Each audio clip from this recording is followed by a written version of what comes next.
जय श्री जगन्नाथ भाई माने सर्वप्रथम गुरुदेव गणपति और जगदम्बा को प्रणाम करी आज हम आमर पंचांग सीरीज को आगू बढ़ाई चलिबा मझिरे मझिरे प्रेडिक्शन टेक्निक मध्य पढ़ी चलिबा सर्वप्रथम कहि रखे आमे पंचांग जोटा पढौछु सेटा डिटेली पढुछु एवं जदि आपण माने तादरु किछि मिस करिवे बा तादरु किछि आपण माननकु जणा न पडिवो सेति बेले जणा पडिवनी जेतेबेले आपण डीपली सेटाକୁ न पढिवे बा न देखिवे खाली ऊपर ठाउरिया भाबरे देखिले आपण माने किछि बुझी परिवेनी आज आमे पढिबा शून्य तिथि शून्य तिथि कौन शून्य तिथि विषय में आज आलोचना करियो ये भी शुभ कर्म त्याज्य जो 48 मु कही से ये शून्य तिथि भी ऐड माने केते डिटेली हमर पुरातन शास्त्रविद माने जणै थिले आरंभ करिबा शून्य तिथि टिके मन देके एटा बुझी जानतु गोटे मासरे गोटे मासरे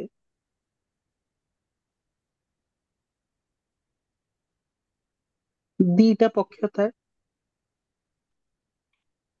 गोटे थाए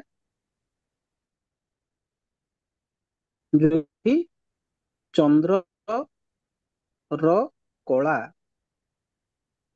ଦିନକୁ ଦିନ ହ୍ରାସ ପାଏ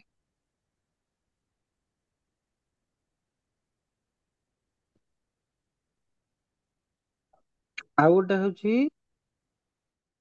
ଶୁକ୍ଳ ପକ୍ଷ ଯୋଉଠି ଚନ୍ଦ୍ରର କଳା ଦିନକୁ ଦିନ ବୃଦ୍ଧି ପାଏ ଏଇଟା କ୍ଲିୟର ତ ଚାଲ ଏବେ ଆମେ ମାସର ନାଁ ଲେଖିବା चाहे कृष्ण पक्ष हो चाहे शुक्ल पक्ष हो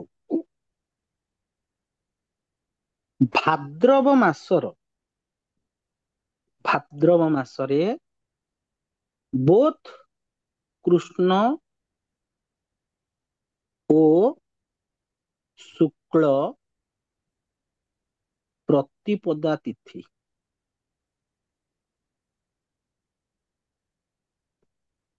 ठीक अच्छे एवं द्वितीया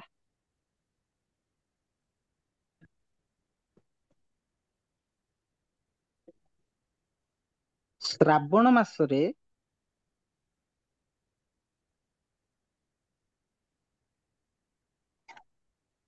बोथ कृष्ण और शुक्ल पक्षवर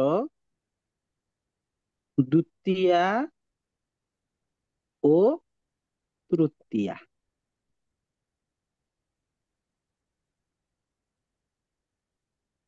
वैशाख मासरे बोथ कृष्ण और शुक्ल पक्षर द्वादशी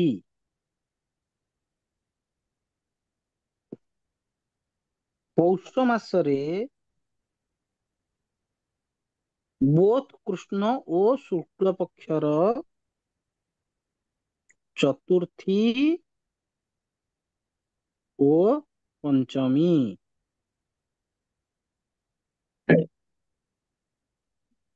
एगुड़ा को सबू शून्य तिथि बोली कुहा जाए आहुरी भी अच्छी आगु को कहबी आपण माने बुझी जानतु आग एटा भाद्र मासरे केईटा पक्ष आसे कृष्ण पक्ष शुक्ल पक्ष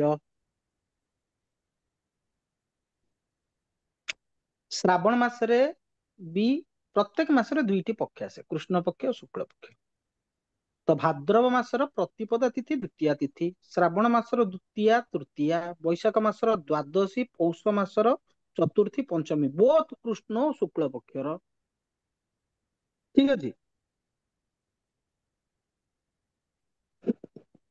पौष मासर गला चतुर्थी पंचमी आश्विन मासरे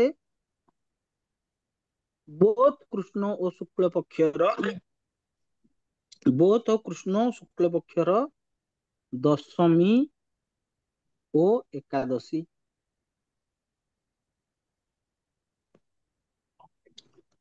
मार्गशीर मासर सप्तमी ओ अष्टमी बोथ कृष्ण और शुक्ल पक्षर चैत्र मासर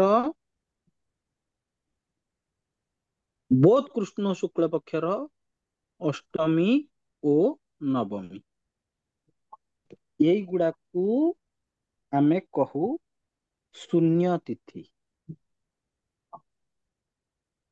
ଠିକ ଅଛି। ଏଇଠି ଭାଦ୍ରବ, ଶ୍ରାବଣ, ବୈଶାଖ, ପୌଷ, ଆଶ୍ୱିନ, ମାର୍ଗଶିର, ଚୈତ୍ର ମାସର ଏଇ ତିଥି ଗୁଡାକ ଯୋଉ ଗୁଡାକ କହିଲି, ସେଥିରେ ତୁମେ ଯଦି ଶୁଭ କର୍ମ କରିବ, ବଂଶ ବିତ୍ତ, ଶାସ୍ତ୍ର କହେ ବଂଶ ବିତ୍ତ କ୍ଷୟ ହୁଏ।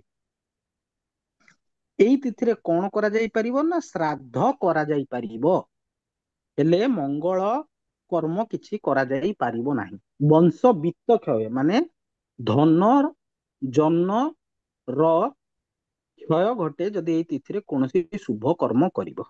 ଆହୁରି ମଧ୍ୟ ଅଛି, ମୁଁ ଆଗକୁ ଆଗକୁ କହୁଛି। ସେଇ ଶୂନ୍ୟ ତିଥି ଦେଖିବା। ଏବେ ମୁଁ ପୁରା ତିଥି ଲେଖିବି। କାର୍ତ୍ତିକ ମାସର କେବଳ କୃଷ୍ଣ ପକ୍ଷର ପଞ୍ଚମୀ,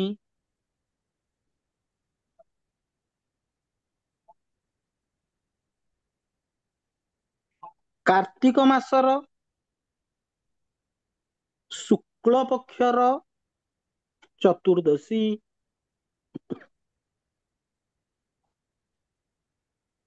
ଆଷାଢ ମାସର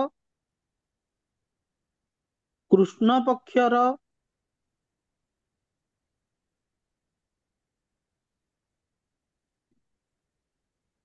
ଷଷ୍ଠୀ, ଆଷାଢ ମାସର ଶୁକ୍ଳ ପକ୍ଷର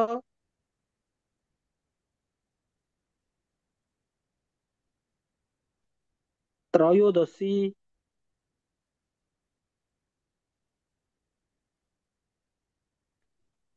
ମାଘ ମାସର କୃଷ୍ଣ ପକ୍ଷର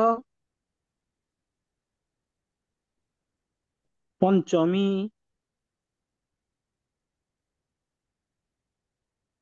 ମାଘ ମାସର ଶୁକ୍ଳ ପକ୍ଷର ଷଷ୍ଠୀ, ଏଇଗୁଡାକୁ ମଧ୍ୟ ଶୂନ୍ୟ ତିଥି ବୋଲି କୁହାଯାଏ। ଏହି ଶୂନ୍ୟ ତିଥିରେ କୌଣସି ମାଙ୍ଗଳିକ କାର୍ଯ୍ୟ କରାଯାଇ ପାରିବ ନାହିଁ। ଯଦି ଶୁଭ କର୍ମ କଲ, ତାହେଲେ ବଂଶ ବିତ୍ତ ର ନାଶ ଘଟେ ବୋଲି ଶାସ୍ତ୍ର କହିଛି। କିନ୍ତୁ ଏହି ଶୂନ୍ୟ ତିଥିରେ କଣ କରାଇ ପାରିବ ନା ଆପଣ ମାନେ ଶ୍ରାଦ୍ଧ କରିପାରିବେ, କିନ୍ତୁ କୌଣସି ମଙ୍ଗଳ କର୍ମ ଆପଣ ମାନେ କରିପାରିବେ ନାହିଁ। ତ ଆଜିର ଏହି ସେସନରେ ଆମେ ଜାଣିଲେ ଯେ କୋଉ ଗୁଡାକ ଶୂନ୍ୟ ତିଥି, ଏବଂ ଶୂନ୍ୟ ତିଥିରେ ଆମେ କୌଣସି ମଙ୍ଗଳ କର୍ମ କରିବା ନାହିଁ। ଶୂନ୍ୟ ତିଥିରେ ଶ୍ରାଦ୍ଧ କରାଯାଇପାରେ। ତ ଆଜିର ସେସନ ପାଇଁ ଏତିକି। ସମସ୍ତଙ୍କୁ ଜୟ ଶ୍ରୀ ଜଗନ୍ନାଥ।